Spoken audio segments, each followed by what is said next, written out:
Well, my name is Portia. My discipline, it's acrylic. I do sculpture sometime as well, and I do like acrylic pours, but I mainly do portraits. And I live in Charlotte. What else?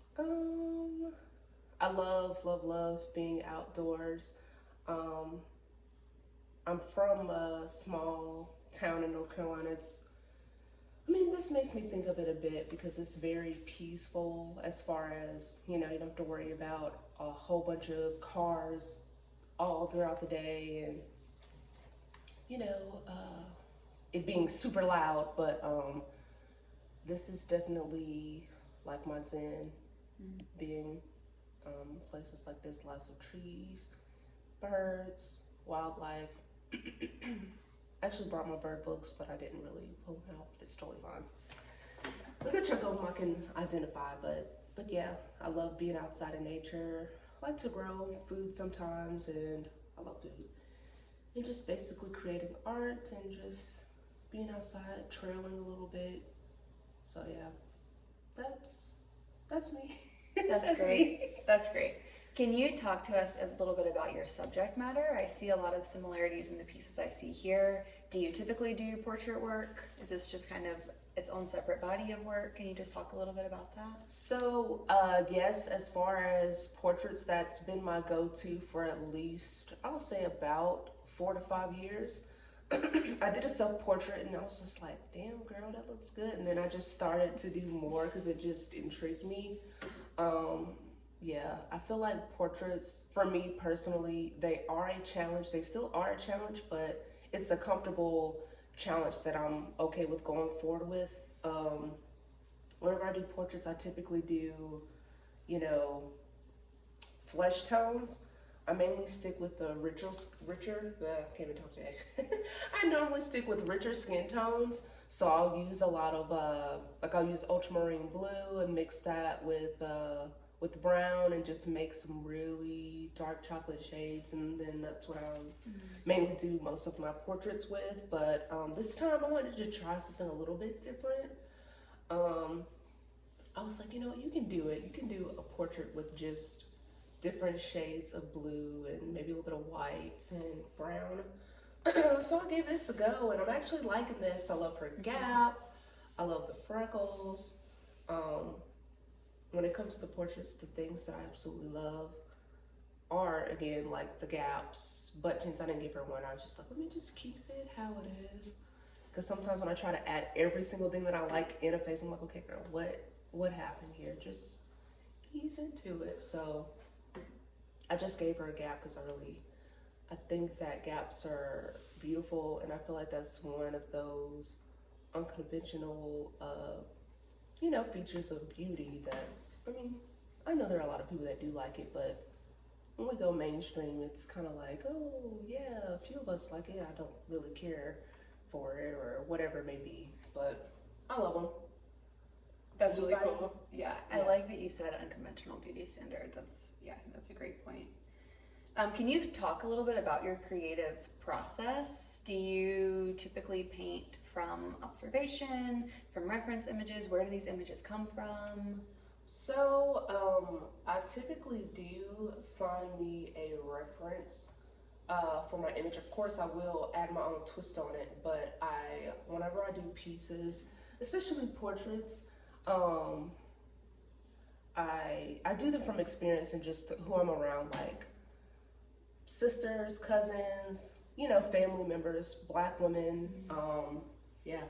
So it's just basically from that, and just looking at how much beauty we have that we don't really, from time to time, we don't really, notice or acknowledge or just highlight. So that ends up being my main focus with arts whenever I do my portraits. So. What do you want people to get out of your artwork when they engage with it? What do you want them to feel or experience? Ooh, that's a good question. It really just depends on my route I'm going with the work. Now, in the past, I've had pieces where it's like it'll be like a beautiful image of a woman, but I may add some words to it, maybe words like one piece I did like a dark night of soul, like, you know, you're going to keep experiencing things in your life until you learn from those mistakes and move forward. So sometimes the image may be moving forward, sometimes it might be a triangle or something which would symbolize balance. Maybe I'll use an adinkra symbol to basically, it just basically talks about the struggles you may have, or just moving forward from them, or, you know, it could just focus on what you could be going through at the moment and knowing that you're not the only one, and that it's just a hurdle you have to go through to move forward to something better. Yeah. So it's just different things, but I do also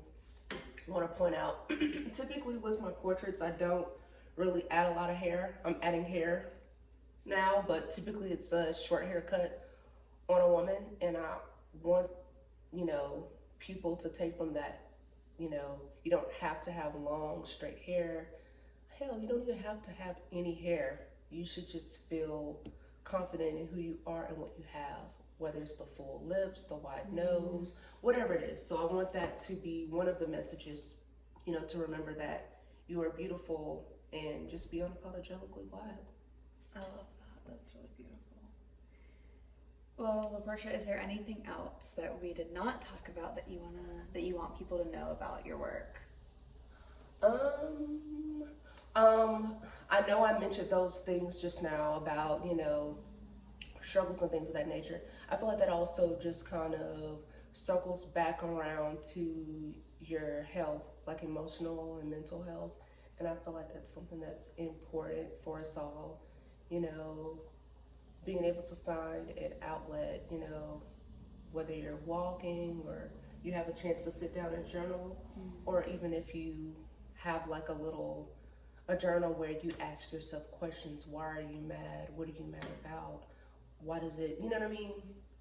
Why did you react that way? Or do you think, you know, things of that nature, where we can just sit down and think about how we feel, and, you know, how we can approach things and just find a healthier way to express those feelings.